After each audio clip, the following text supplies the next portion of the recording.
Álvaro García, exministro de Economía, integrante del comando de Tabaré Vázquez. Bienvenido a Primera Vuelta. Bueno, muchísimas gracias, un gusto. ¿Cómo explica el resultado de anoche?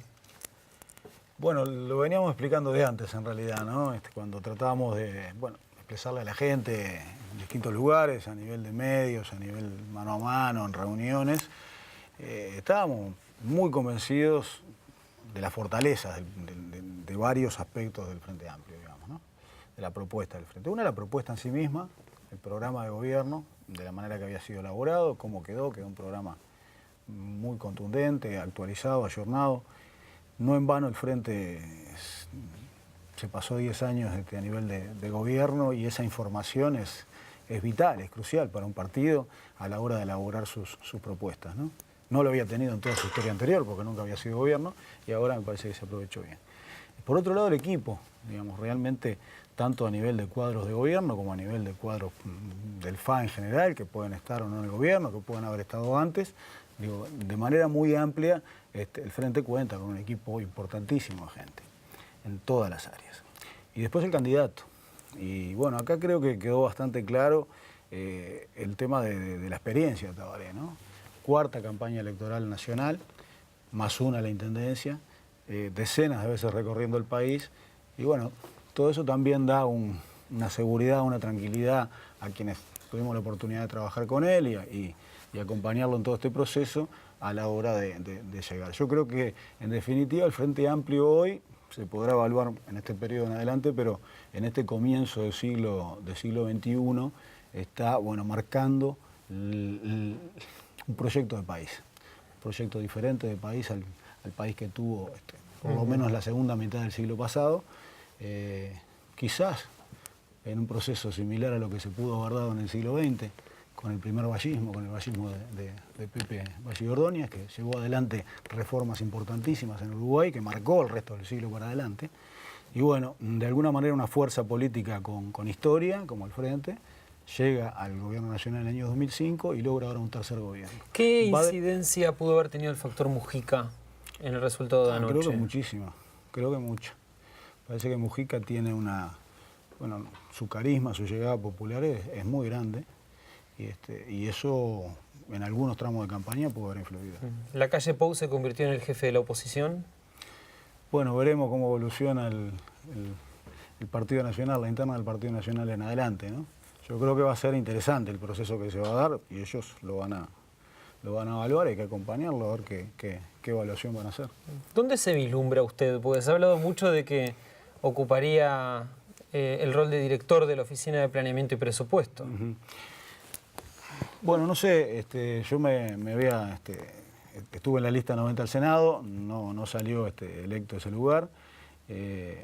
En caso de existir alguna posibilidad, podría ser en Ejecutivo, pero no hay ninguna definición al respecto. Lo que sí puedo decir es que en las áreas de trabajo en las cuales hemos venido trabajando en todo este periodo, tiene que ver con el tema de la economía, tiene que ver con el tema del desarrollo, tiene que ver con un aspecto en el cual yo vengo trabajando desde la época de la corporación, que fue mi primera, digamos, participación pública en lugares de gobierno, de 2005 a 2010, después en el Ministerio de Economía, con todo lo más microeconómico, digamos, ¿no? ¿Usted le tienta a la OPP? Es un lugar... A mí me parece que el Uruguay, por ejemplo, tiene que rescatar, y esto no tengo ninguna duda, y va en relación con la respuesta a la primera pregunta, tiene que rescatar el rol de planificación estratégica del Estado uruguayo. Me parece que nosotros necesariamente, algo que se hizo quizá tímidamente en el primer gobierno, por ejemplo, hubo un trabajo de la propia OPP, de Uruguay 2030, hubo otro trabajo a nivel de la ANI, de Gabinete de la Innovación, del Plan Estratégico Nacional de Ciencia, Tecnología e Innovación.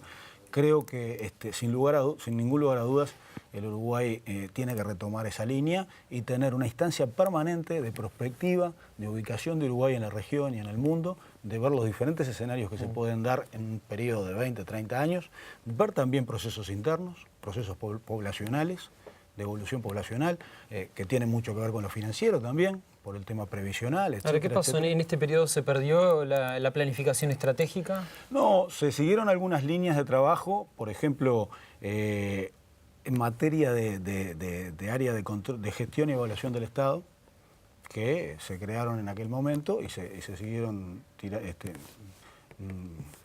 proyectando ahora en este último periodo. Se avanzó mucho en el tema de gobierno electrónico. Ahora, en el tema de planificación estratégica me parece que es un tema ya más para atrás, inclusive, ¿verdad? Digamos, el Uruguay desde la época de la CIDE no tiene una herramienta de ese tipo y es imprescindible tenerla. Usted ha hablado de una Agencia Nacional de Desarrollo Económico. Sí. ¿Cuál es el sentido de este modelo de agencias que usted plantea? ¿Por qué no se implementó en este periodo, digamos, también? El sentido que tiene es aprovechar algunas experiencias de países similares a Uruguay que han generado reformas del Estado relacionadas con lo económico, con lo mesoeconómico, con lo microeconómico, con agencias que atienden a diferentes aspectos que hacen a la competitividad. Entonces, la Agencia Nacional de Desarrollo Económico, creada en el año 2009 por ley, tiene algunos paralelismos a nivel regional, por ejemplo, sin duda la Corfo chilena, y agruparía todas las políticas públicas del Estado uruguayo a favor de las micro, pequeñas y medianas empresas, tanto en servicios financieros como en servicios no financieros. Digamos, esa es la visión y el motivo de una agencia de este tipo en una economía en la cual, por supuesto, el mercado no soluciona todos los problemas, tiene que haber un rol del Estado activo, efectivo, eficiente y transparente. ¿Qué pasaría entonces con las tareas centrales que desarrolla el OPP, que tienen que ver con, bueno, con la planificación, con la descentralización o incluso con el presupuesto? Bueno, tiene varias tareas fundamentales, ¿no? Las nombraste. El tema del presupuesto es una, trabajando en consonancia con todos los ministerios, y particularmente con el Ministerio de Economía y Finanzas. El tema de la descentralización es otra fundamental también, porque tiene la relación a través de la Comisión Nacional de Descentralización con todos los intendentes del país y administra uno de los fondos que es más importante para el trabajo en las intendencias. A nivel de empresas públicas, tiene un rol muy importante también, constitucional, que implica el control de el desempeño en las empresas. Ahora, ¿esas funciones del OPP no perderían predominancia frente a esta nueva idea de las agencias? No, para nada, no. El pensamiento que tenemos con respecto a esto, que está plasmado en el programa y hemos seguido desarrollando, avanzando en estos meses y seguiremos en adelante hasta antes del 1 de marzo, es el siguiente. El Frente Amplio creó algunas de esas agencias, otras ya venían de antes y las reformó. Por ejemplo, el INEFOP es lo que era la vieja JUNAE. Hubo una creación de un instituto, eso le dio mayor agilidad, hay cosas para seguir mejorando y habrá que trabajar en ellas, pero hay una evolución. La ANI no existía directamente. La Agencia Nacional de Desarrollo Económico no existía. Existía sí la Corporación para el Desarrollo. Las voy nombrando una a una. Sí, la Agencia de Cooperación Internacional podría ser otra. Bueno, podría, pero no está planteado que sea en este caso. Atendimos en principio, y el programa lo atiende así, a 6 áreas. El área de innovación, el área de MIPYMES, el área de infraestructura, el área de comercio exterior e inversiones, el área de cooperativas y formas de propiedad colectiva y el área de capacitación. Esas son las 6. Podría existir la posibilidad, estamos evaluando la posibilidad de incorporar al LATU en este esquema y eventualmente también al Instituto Nacional de Calidad, que fue otra creación también de los últimos años. Así que el esquema no es que no va a ser contradictorio en absoluto, sino que lo que me faltó de la respuesta es, el Frente también en ese proceso creó en el gobierno los gabinetes temáticos. Hoy en día tú tenés que todas las actividades en general no son exclusivas de un ministerio solo y afectan a varias áreas de distintos ministerios. Siempre pongo el ejemplo, pero vale la pena, la ruta del vino, por ejemplo. Ahí tenés turismo, pero también tenés industria, también tenés agro, tenés servicios, comunicaciones. Una idea de complementación entre distintas áreas. Eso fue generando el gabinete productivo, el gabinete de la innovación y el gabinete del comercio exterior, la CIASEX. Bueno, la idea primaria que tenemos es fusionar esos 3 gabinetes, que prácticamente los mismos ministros funcionan en cada uno de ellos, y darle un cuerpo más permanente de reunión y de consulta y de elaboración de políticas, que sería algo así como un gabinete ministerial de competitividad. Eso ya está hablado con el candidato, digamos. Está hablado con el candidato, hay alguna propuesta ya manejada, trabajada, porque desde el momento que se anunció el Sistema Nacional de Competitividad sentimos la responsabilidad de ir avanzando en estos temas. en áreas en las cuales, bueno, como te decía hoy, todo el equipo del Frente, hay muchos compañeros que vienen trabajando en esto y conocen. García, Tabaré Vázquez habló anoche de un gran acuerdo ciudadano que involucre a organizaciones sociales, políticas, empresariales, sindicales. Y según se ha dicho desde el oficialismo, esto vendría a ser algo así como un pacto de la Moncloa uruguayo. ¿Cuál es el diseño de este acuerdo?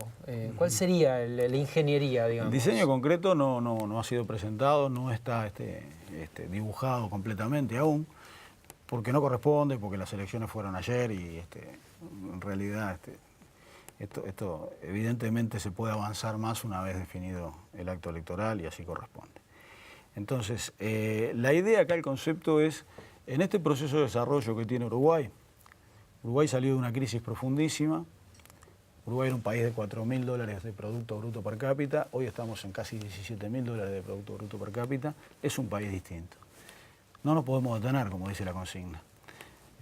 La autocomplacencia o el autoaplauso me parece que no cabe nunca y menos en esta situación. Al contrario, hay que aprovechar este envión de desarrollo que ha tenido el país, de crecimiento y desarrollo en algunas partes, para seguir avanzando. ¿Ahora qué sería? ¿Se fijarían metas, objetivos entre las partes? Yo creo que lo primero es no estoy adelantando ningún diseño ni nada que resorte el presidente, ¿verdad? Pero me parece que corre el tema por un tema de un diálogo permanente, puede ser a través de mesa, puede ser a través de algún otro mecanismo, en el cual, bueno, se pueda terminar elaborando algún documento o algunas instancias de preparación. Quizás del propio diálogo puedan existir esas posibilidades. Pero el concepto es lo principal en este momento, que es el hecho de que todo el mundo participe, ¿verdad? De que haya, de que todos hagamos conciencia del proceso, del estallido de desarrollo en el cual está el Uruguay y que, bueno, a partir de este piso que tenemos ahora, hagamos un compromiso para tratar de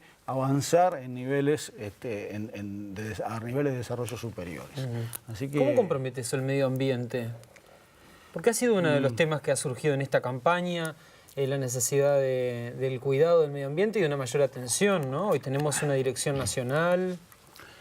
Yo creo que una de las posibilidades, a nivel personal, a título personal, me parece que habría que otorgar una mayor jerarquización a la Dirección Nacional del Medio Ambiente. ¿Un ministerio?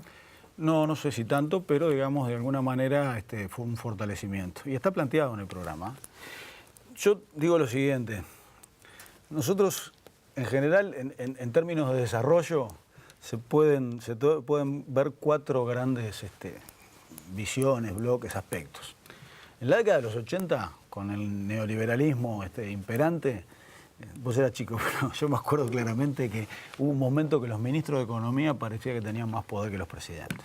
Beck Villegas. Beck Villegas, Cavallo en Argentina, por ejemplo, que se iba y volvía porque lo llamaban tipo gurú a solucionar cosas. Entonces, eso fue más en los 90. En los 80-90, sí, 80-90. Había como una gran sobrevaloración del tema de lo económico, que es fundamental, ¿no? Fundamental, es básico. Las condiciones materiales son básicas, desde mi punto de vista, para el desarrollo de una sociedad. Pero aquí había como casi como que era un tema único. A partir de los 2000, y quizá con el advenimiento en la región de gobiernos más de corte progresista en general en los países, se empezó a hacer mucho hincapié sobre el desarrollo social. Y ahí encontramos que hoy prácticamente todos los países de la región, a mí me tocó recorrer bastante la región los últimos años, todos los países de la región hablan de crecimiento económico con inclusión social. Inclusive variando de gobiernos de izquierda a derecha, y ese paradigma, ese objetivo se mantiene. Cosa que es positivo, o sea que lo económico, lo social. Hay un tercer tema vinculado al desarrollo, que es el que hablábamos recién, que yo creo que se ha hablado poco todavía, y cuando se ha hablado mal, en general. No se ha discutido, digamos, a fondo, ¿no? Como ¿Cuál es ese tema? Es el ambiental. Es el ambiental. Acá hay un tema de desarrollo, de intertemporalidad del desarrollo, básicamente. Es decir, bueno, no comprometamos recursos futuros, no nos quememos los recursos futuros ahora. Eso implica, obviamente, todo el cuidado de lo que tiene que ver con tierra, con suelos, con agua. Sin embargo, el oficialismo apoya a Tirí, por ejemplo. Bueno, pero no, por eso digo que se discutió mal ese tema. En estos gobiernos el Estado definió una ley de minería y transporte que es una muy buena ley. Es más, digamos. Pero el oficialismo procesó mal la discusión, dice usted. No, yo no sé si el oficialismo, no quiero Frente sacarle Amplio. culpas a nadie, digamos, pero me parece que también a nivel de sociedad, prefiero hablar a nivel general, me parece. Parece que tenemos que hacer una apertura de visión, una apertura de criterios para decir, bueno, efectivamente discutamos. Soy testigo de algunas situaciones en las cuales se pretendía dar razones, etcétera, acerca de algunos temas ambientales y a veces no se quieren ver. Inclusive tuvimos esa dificultad con nuestro vecino Argentina en algunos casos, ¿verdad? Lo invito a hacer una primera pausa. Sí, cómo no. Me faltó la última.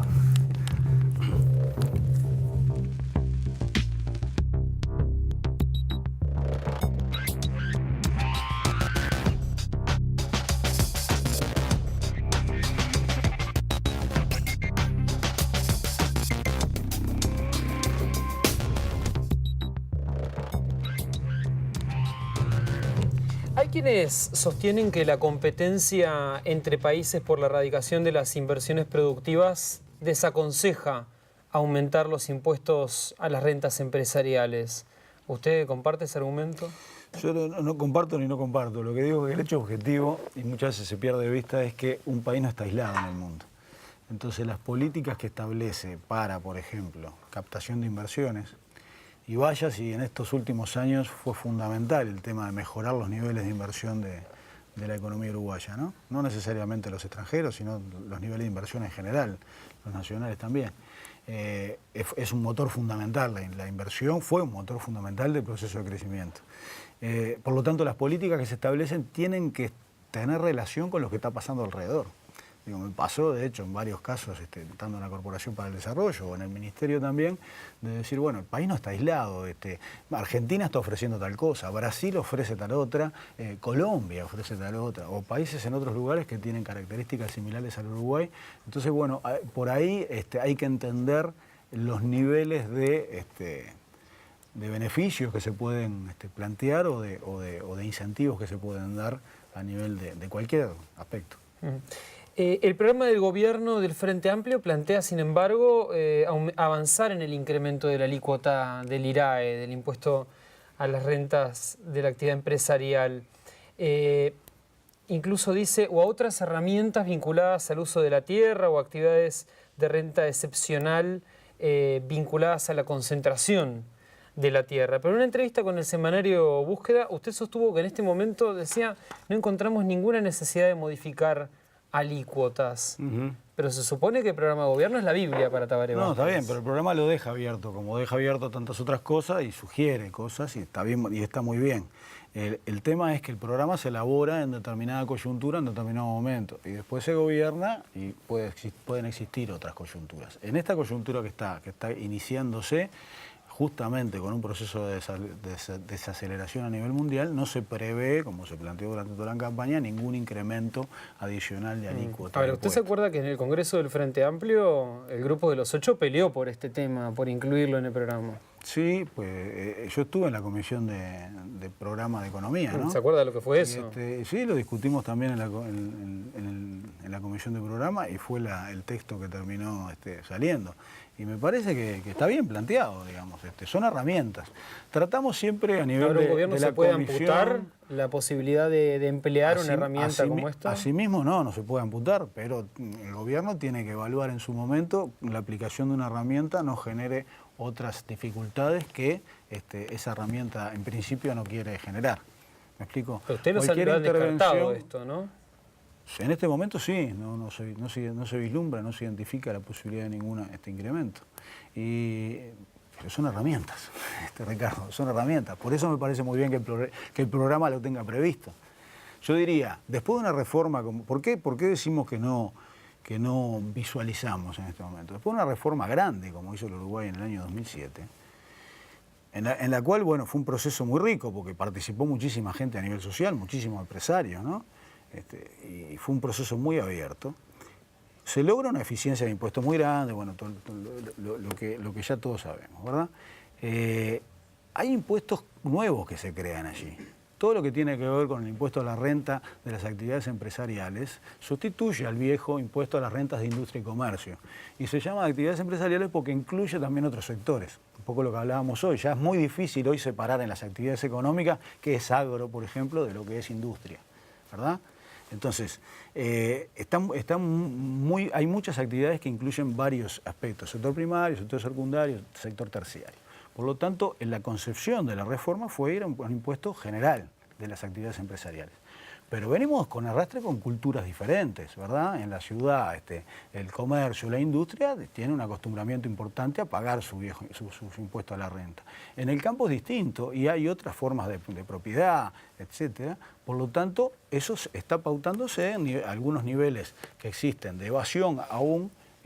Para grabarlos con el impuesto primaria, por ejemplo. No, bueno, pero estamos hablando de cantidades muy distintas, ¿no? Son cosas diferentes. En el caso del impuesto primaria hay una razón más de justicia que recaudatorio. Acá lo que estoy diciendo sí es sustancial, que me parece que hay mucho para avanzar aún en la propia recaudación de impuestos ya implementados. Ajá, avanzar en los ya implementados, sin no lugar, nuevos. Sin lugar a duda. Nosotros hemos ido disminuyendo de manera permanente la evasión del IVA. Aquel viejo axioma de que pague todo el mundo para que paguemos menos, sigue presente. Entonces, con los impuestos que están existentes hay que seguir avanzando en la eficiencia recaudatoria. Ahora, por ejemplo, en el programa, lo que yo recién le leía era precisamente el IRAE, que es un impuesto que ya está implementado. Y lo que dice el programa es avanzar en la alícuota. Sí, porque tienen alícuotas los impuestos. Son impuestos que ya están creados y tienen alícuotas. La alícuota, vuelvo al del principio, son herramientas. También se podría llegar a bajar. De hecho, en la reforma tributaria se bajó. ¿Por qué? Y porque otros países ofrecen menos, pagan menos impuestos a la renta en otro lado. Avanzar en las herramientas ya implementadas por la reforma. Yo no tengo esquemas en esto, me parece, ¿no? No tengo esquemas. Avanzar en las herramientas puede implicar una acción o puede implicar la otra. Si el mundo se desacelera demasiado y a nosotros se nos cae la inversión, nosotros vamos a tener que poner incentivos a la inversión. También reconozco lo mismo. No es lo mismo el país de 2005 para atraer inversiones que el país del 2015. Por lo tanto, cuando se empiece a pasar rayas sobre las situaciones nuevas que se vayan dando, ahí las herramientas van a poder operar. Habría que modificar. Pero en este momento la ley no podemos de hacer nada. La ley de inversiones ha demostrado ser muy flexible. La ley de inversiones ya existía antes, hubo una modificación en el año 2007. Es un ejemplo perfecto para lo que estaba diciendo recién. De acuerdo a las necesidades de ese momento. Es una herramienta que permite, por ejemplo, premiar con mayor incentivo a zonas menos desarrolladas, a inversiones que se localicen en zonas menos desarrolladas del país, por ejemplo. En aquel momento había un mecanismo de pequeñas empresas que fue más que utilizado por las empresas, que fue modificado después en el 2012, y había un premio muy grande a la creación de empleo. En un país que ahora tiene niveles de desempleo del 6%, ya en la de 2012 se empezó a bajar un poco el premio a generación de empleo y a mejorar, por ejemplo, en innovación, en incorporación de tecnología, que es un elemento fundamental para el Uruguay que viene. ¿Las zonas francas deberían mantenerse tal cual? Las zonas francas están enmarcadas en lo mismo que le decía al principio. Es un tema de competencia con mecanismos que tienen otros países. Brasil tiene Manaus, Argentina tiene allá abajo una zona franca impresionante. En Santa Cruz no, es más abajo. Y otros países las tienen. Entonces, de alguna manera es una herramienta que ha generado su beneficio. La externalidad que tiene esto es que implique, desarrollo, que implique inversiones, que implique empleo, en definitiva. Me había quedado Sus detractores dicen que no pagan impuestos esas zonas francas. Bueno, pero se dice hace muchos años también y tiene que ver con este tema, con el tema de comparar qué es lo que sucede en otros países alrededor. Argentina la tiene y es muy poderosa la zona del sur. ¿Usted es partidario de avanzar en la Alianza del Pacífico hacia la integración plena del país? Yo creo que, como el presidente Lagos de Chile ha venido diciendo en los últimos tiempos, y alguna cosa que me ha tocado hablar en algún lugar, no al Tratado de Tordesillas moderno. ¿Qué quiere decir? ¿Recordás el Tratado de Tordesillas, sí, que era la línea que dividía los dominios de España y de Portugal en América del Sur y dividía Atlántico y Pacífico? Me parece que es una falsa contradicción. Me parece que una región como Sudamérica, con el potencial para la vida que tiene y para el desarrollo inclusive del mundo, para la generación de alimentos y como proveedor y productor de elementos fundamentales, minerales, por ejemplo, ¿no? Para la vida del mundo, repito, que va a tener un rol estratégico en el futuro, me parece que los niveles de integración tienen que ser cada vez mayores y cada vez más amplios. Es mi humilde opinión después de recorrer el continente. Pero hay dos caminos día, hoy en día. No, hoy en día tenemos el Mercosur o la Alianza del Pacífico. No, no es tan así. A veces también los discursos políticos se posicionan en uno u otro lugar para tratar de tensionar las cosas por diferentes motivaciones, digamos, ¿no? A mí eso no me interesa decir, bueno, ¿qué es lo mejor para la región? Lo mejor para la región, nosotros hoy tenemos un Mercosur con 5 países. Si tú a eso le sumas los asociados y los que han pedido ingresar, y los países que tienen acuerdos con los países del Mercosur en tema arancelario, estamos prácticamente en toda Sudamérica, en los 10 de Sudamérica. Si la instancia política del Mercosur, que tiene una instancia de encuentro político de todos esos países, ampliado con los asociados, etcétera, es casi la UNASUR. Entonces, de alguna manera me parece que hay que recorrer caminos en la región para tratar de ir hacia una integración más amplia y que evite, nos vamos a necesitar todos de todos. Ahora, Astori, por ejemplo, estuvo en este programa y él proponía que Uruguay pase de observador a miembro pleno, con estas palabras de la Alianza del Pacífico. Las acciones que toma Uruguay individualmente no son contradictorias con lo que puede hacer la postura de Uruguay en un proceso de integración.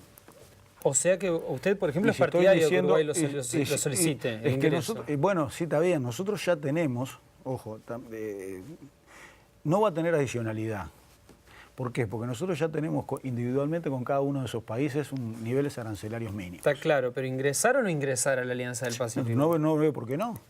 No veo por qué no. Bien, ¿el astorismo debería tener el control de toda la institucionalidad económica menos la OPP, como ha dicho Astori en El Espectador? Bueno, no me gusta hablar de astorismo, Ricardo. Me parece que hay una concepción económico-social del gobierno del Frente. Así se dio en el primer gobierno, se dio en el segundo gobierno y se va a dar en el tercero. Y cuando se establecen las pautas económicas, se mira exactamente lo social. Hay que escuchar el discurso de Astori en su Uruguay por Más, que fue el último antes de las elecciones de octubre. Realmente yo lo invito a la gente a repasarlo, porque ahí está diciendo que la economía está al servicio del desarrollo de la sociedad. Está bien, pero hace 2 periodos y es tal cual. Los hombres de máxima confianza de Astori están al frente. Hay especialidades y se han desarrollado habilidades y especialidades y me parece que es natural. Pero no hay en otros lados. Yo también estuve 1 año y medio, yo no soy astorista, a todas luces, y tengo una excelente relación con Danilo, ¿no? Pero por eso digo que me parece que ponerle a veces rótulos a las cosas a veces ayuda y a veces no ayuda. Digamos, yo lo visualizo esto como la política económico-social del Frente. Hablando de cargos, la senadora Lucía Topolansky anunció que el MPP pedirá una reunión con Vázquez para hablar de las responsabilidades de gobierno y ofrecer algunos nombres. ¿El Partido Socialista piensa en algo similar? Bueno, según entiendo, el proceso es que todos los partidos presenten su lista, ¿no? Las personas que podrían estar ocupando cargos con sus currículum, es un proceso natural. ¿Y cuál es, ese va a ser el mismo proceso que va a utilizar el Partido Socialista? Pedir una reunión. Creo que es el que van a usar todos los partidos, inclusive a solicitud del propio Tabaré. El candidato ha solicitado, digamos. No lo sé, pero sé que lo están haciendo los partidos. La verdad que no sé exactamente cómo fue el mecanismo, si fue de un lado o del otro, pero tenés que entenderme además que es mi primera campaña electoral a full. En la del 2004 yo estaba en Brasil y no sé cómo se procesó este tema. Igual usted lleva un tiempo en la política, ya lleva un tiempo, pero bueno, uno pone más atención sobre algunas cosas que sobre otras. En realidad este proceso no sé cómo se ha dado estos días, lo que sí sé que los partidos, todos ellos van a presentar sus propuestas. A pesar de los avances en estos 10 años en materia de acceso a bienes públicos y servicios públicos elementales, hay algunos déficits inocultables, ¿no?, en la calidad de esos bienes públicos, que también es una forma de batallar contra la desigualdad social. Sin lugar a duda. Como muestra, por ejemplo, las dificultades en salud o en educación. ¿Qué políticas efectivas se llevarán adelante para lograr una mayor calidad de estos bienes públicos? Yo comparto, digamos, el diagnóstico, no solo lo comparto yo, sino que lo comparte el programa del Frente y las propuestas de plataforma electoral que hemos planteado, ¿no? Hay que recordar de dónde venimos también, ¿no? y ver el proceso que se ha dado. La universalización, por ejemplo, de los servicios de salud fue un proceso que apuntó básicamente al tema de la cantidad de gente, de cantidades. indudablemente estamos en la etapa del fortalecimiento de las calidades. Y ahí tenemos una serie de cuestiones que por supuesto hay que mejorar. Si bien los servicios de salud disponibles llegan hoy a toda la población, o toda la población llega a sus servicios de salud, indudablemente siempre hay para mejorar, en algunos casos cosas que sí requieren una mejora rápida. Yo creo que la gran respuesta ahí es gestión. Una gestión más aceitada, una gestión más firme. Otro organismo que ha tenido cambios muy grandes es ACE, por ejemplo. Hoy ACE se ha transformado prácticamente en una de las principales empresas, entre comillas, públicas, ¿verdad? Así que por la cantidad de gente que atiende, por la cantidad de funcionarios que tiene, entonces se hace justamente muy importante el tema de mejorar gestión, sin lugar a dudas, y de medir esa gestión. Yo creo que ahí también, en algunas de las cosas que hablábamos al principio, en aquel rol que tú planteabas de la OPP con respecto a empresas públicas, me parece que tiene que ver con la planificación y el control de la gestión, que se hace en tantísimos lados, ámbitos privados, sobre todo ámbitos públicos, que me parece que es muy importante para ir midiendo, para saber si efectivamente se va mejorando, se va yendo adelante. Álvaro García, muchas gracias por acompañarnos en Primera Vuelta. Bueno, muy bien, gracias a ti, ha sido un gusto. Nosotros ya volvemos.